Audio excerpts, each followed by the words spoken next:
അഞ്ചരക്കണ്ടി നിതിൻ രാജിന്റെ ആത്മഹത്യാ കേസിൽ പോലീസിനെ കുടഞ്ഞ് ഹൈക്കോടതി. സുപ്രീംകോടതി മുൻകൂർ ജാമ്യം നിഷേധിച്ചിട്ടും MK റാമിനെ അറസ്റ്റ് ചെയ്യാത്തത് എന്തെന്ന ചോദ്യം പ്രതിയെ പിടിക്കാത്തതിന്റെ ഉത്തരവാദിത്തം ADGP H വെങ്കിടേഷിന് പേരെടുത്തു പറഞ്ഞായിരുന്നു ജസ്റ്റിസ് A ബദറുദ്ദീന്റെ വിമർശനം. പ്രതികളെ അറസ്റ്റ് ചെയ്യാൻ കൈവിറയ്ക്കുന്ന പോലീസിന് എങ്ങനെ നീതി നടപ്പാക്കാനാവുമെന്നും കോടതി ചോദിച്ചു.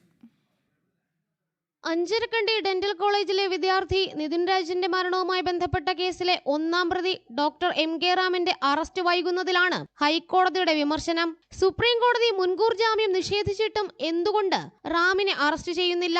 പ്രതികളെ അറസ്റ്റ് ചെയ്യുന്നതിൽ പോലീസിന് രണ്ട് നീതിയാണ് ഉള്ളത്. കൈവിറയ്ക്കുന്ന പോലീസിന് എങ്ങനെ നീതി നടപ്പാക്കാനാകുമെന്നും ഹൈക്കോടതി ചോദ്യമുയർത്തി. പ്രതിയെ പിടികൂടാത്തതിൽ ഉത്തരവാദിത്വം ADGP H വെങ്കടേഷിനാണെന്നും ജസ്റ്റിസ് A ബദറുദ്ദീന്റെ ഭാഗത്തു നിന്നും വിമർശനമുണ്ടായി. നിതിൻ രാജിന്റെ മരണവുമായി ബന്ധപ്പെട്ട കേസന്വേഷണ ചുമതല H വെങ്കടേഷിനായിരുന്നു. ഈ സാഹചര്യത്തിലാണ് അന്വേഷണ സംഘത്തലവനെതിരായ ഹൈക്കോടതിയുടെ വിമർശനം. MK റാമിനെ അറസ്റ്റ് ചെയ്യാത്തതിൽ പരാതി വന്നാൽ ഗൗരവമായി കൈകാര്യം ചെയ്യുമെന്നും ചൂണ്ടിക്കാട്ടിയ ഹൈക്കോടതി അതൃപ്തി അന്വേഷണ ഉദ്യോഗസ്ഥനെ അറിയിക്കാനും നിർദ്ദേശം നൽകി.